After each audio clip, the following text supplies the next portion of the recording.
In the first two videos, we looked at how to respond to external claims made by the people of the book, who challenge our beliefs.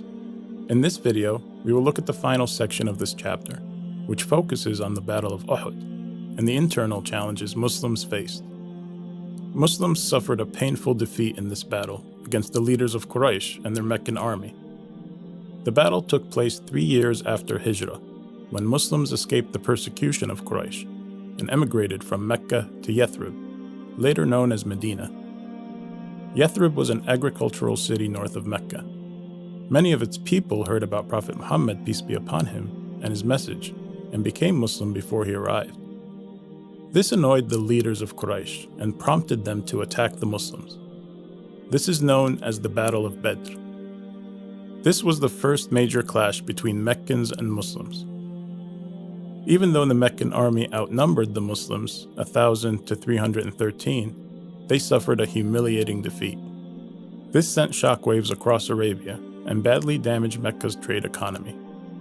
So a year later, the leaders of Quraysh, still enraged, raised an even larger army of 3,000 men. Their main objective was to kill Prophet Muhammad, peace be upon him, ending the religion of Islam. Prophet Muhammad and the Muslims of Medina got wind of Quraysh's plan and raised an army of 1,000 men. After much internal debate on where to fight, they decided to meet the Meccans at Mount Uhud. This was a strategic decision to keep the mountain range behind them as cover and protection. However, as the Muslim army approached Mount Uhud, 300 of them, who weren't convinced of the plan, decided to retreat to Medina, leaving only 700 to face the Meccan army. Given how the Meccan army was positioned, Prophet Muhammad, peace be upon him, ordered the placement of 50 archers as cover for the 650 who were on the battlefield. Prophet Muhammad specifically ordered the archers not to leave their position under any circumstances, even if they were winning. As the battle progressed, it appeared the Muslims were advancing and might hand the Meccan army another major defeat. However, 40 of the 50 archers saw this and left their positions to collect the spoils of the battle, ignoring Prophet Muhammad's orders.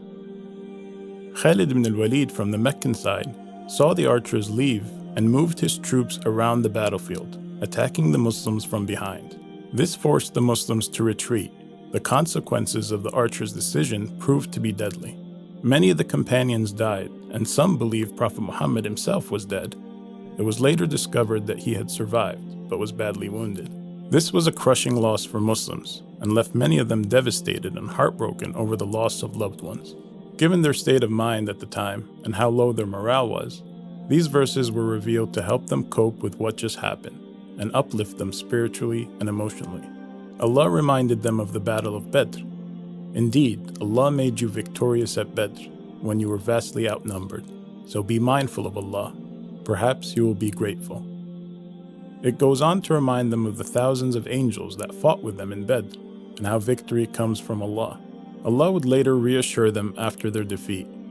وَلَا تَهِنُوا وَلَا تَحْزَنُوا وَأَنْتُمُ الْأَعْلَوْنَ إِن كُنْتُم مُؤْمِنِينَ. Do not falter or grieve, for you will have the upper hand if you are true believers.